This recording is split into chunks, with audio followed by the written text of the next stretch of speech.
ಅನುಶ್ರೀ ಅವರು ಚಿಕ್ಕ ವಯಸ್ಸಿನಲ್ಲಿದ್ದಾಗಲೇ ಅವರ ತಂದೆ ಮತ್ತು ತಾಯಿ ಬೇರ್ಪಟ್ಟರು. ಅನುಶ್ರೀ ಎಲ್ಲರ ಮೆಚ್ಚಿನ ಯಾಂಕರ್, ಜೀವನದಲ್ಲಿ ತುಂಬಾ ಕಷ್ಟಪಟ್ಟು ಮೇಲೆ ಬಂದವರು. ತಂದೆಯಿಲ್ಲದೆ ಅನುಶ್ರೀ ಅವರು ತಮ್ಮ ತಾಯಿ ಶಶಿಕಲಾ ಮತ್ತು ತಮ್ಮನ ಜೊತೆ ಬೆಳೆದರು.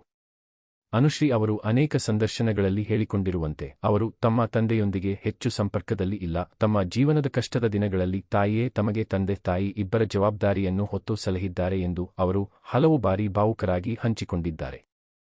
ಅನುಶ್ರೀ ಅವರು ಮೂಲತಃ ಮಂಗಳೂರಿನವರಾಗಿದ್ದು ಇಂದು ಕನ್ನಡ ಕಿರುತೆರೆಯ ಅತ್ಯಂತ ಯಶಸ್ವಿ ನಿರೂಪಕಿಯಾಗಿ ಗುರುತಿಸಿಕೊಂಡಿದ್ದಾರೆ.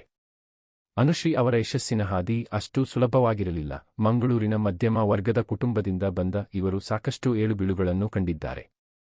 ಮೊದಲ ಅವಕಾಶ ಮಂಗಳೂರಿನ ಸ್ಥಳೀಯ ವಾಹಿನಿಯೊಂದರಲ್ಲಿ ನಮ್ಮ ಟಿವಿ ನಿರೂಪಕಿಯಾಗಿ ವೃತ್ತಿ ಆರಂಭಿಸಿದರು. ಬೆಂಗಳೂರಿಗೆ ಪಯಣ. ಹೆಚ್ಚಿನ ಅವಕಾಶಗಳಿಗಾಗಿ ಬೆಂಗಳೂರಿಗೆ ಬಂದ ಇವರು ಆರಂಭದಲ್ಲಿ ಅನೇಕ ಆಡಿಷನ್ಗಳಲ್ಲಿ ತಿರಸ್ಕರಿಸಲ್ಪಟ್ಟಿದ್ದರು. ಟೆಲಿವಿಷನ್ ಎಂಟ್ರಿ ಇಟಿವಿ ಕನ್ನಡದ ಈಗಿನ ಕಲರ್ಸ್ ಕನ್ನಡ ಡಿಮ್ಯಾಂಡ್ ಕಾರ್ಯಕ್ರಮದ ಮೂಲಕ ಕನ್ನಡಿಗರಿಗೆ ಹತ್ತಿರವಾದರು. ಪ್ರಮುಖ ಮೈಲಿಗಲ್ಲುಗಳು: ಬಿಗ್ ಬಾಸ್ ಕನ್ನಡದ ಮೊದಲ ಸೀಸನ್ನಲ್ಲಿ ಸ್ಪರ್ಧಿಯಾಗಿ ಭಾಗವಹಿಸಿ 80 ದಿನಗಳ ಕಾಲ ಮನೆಯಲ್ಲಿದ್ದರು. ಇದು ಅವರಿಗೆ ದೊಡ್ಡ ಮಟ್ಟದ ಜನಪ್ರಿಯತೆ ತಂದುಕೊಟ್ಟಿತು. ಡಾನ್ಸ್ ಕರ್ನಾಟಕ ಡಾನ್ಸ್ ಮತ್ತು ಸರಿಗಮಪ ಜಿ ಕನ್ನಡ ವಾಹಿನಿಯ ಈ ಜನಪ್ರಿಯ ಶೋಗಳ ನಿರೂಪಣೆಯ ಜವಾಬ್ದಾರಿ ಹೊತ್ತ ಮೇಲೆ ಅನುಶ್ರೀ ಮನೆಮಾತಾದರು. ಸಿನಿಮಾ ರಂಗ: ಬೆಂಕಿಪಟ್ನ ಚಿತ್ರದ ಮೂಲಕ ನಾಯಕಿಯಾಗಿ ಬೆಳ್ಳಿತೆರೆಗೆ ಪದಾರ್ಪಣೆ ಮಾಡಿದರು. ಉಪ್ಪು ಹುಳಿ ಖಾರ ಸೇರಿದಂತೆ ಕೆಲವು ಚಿತ್ರಗಳಲ್ಲಿ ನಟಿಸಿದ್ದಾರೆ. ಸಾಧನೆ ಮತ್ತು ಪ್ರಶಸ್ತಿಗಳು: ಅನುಶ್ರೀ ಅವರ ನಿರೂಪಣಾ ಶೈಲಿ ಎಷ್ಟು ಅದ್ಭುತವೆಂದರೆ ಅವರು ಕರ್ನಾಟಕದ ಅತ್ಯಂತ ಹೆಚ್ಚು ಸಂಭಾವನೆ ಪಡೆಯುವ ನಿರೂಪಕಿಯರಲ್ಲಿ ಒಬ್ಬರು.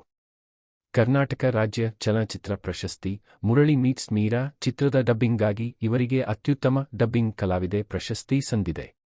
ಜನಪ್ರಿಯತೆ: ಸತತವಾಗಿ ಹಲವು ವರ್ಷಗಳಿಂದ ಜಿ ಕುಟುಂಬ ಅವಾರ್ಡ್ಸ್ನಲ್ಲಿ ಅತ್ಯುತ್ತಮ ನಿರೂಪಕಿ ಪ್ರಶಸ್ತಿಯನ್ನು ಗೆಲ್ಲುತ್ತಾ ಬಂದಿದ್ದಾರೆ. ವಿಶೇಷತೆಗಳು: ಅವರ ತುಳು ಮತ್ತು ಕನ್ನಡ ಮಿಶ್ರಿತ ಲವಲವಿಕೆಯ ಮಾತುಗಳು ಪ್ರೇಕ್ಷಕರಿಗೆ ತುಂಬಾ ಇಷ್ಟ.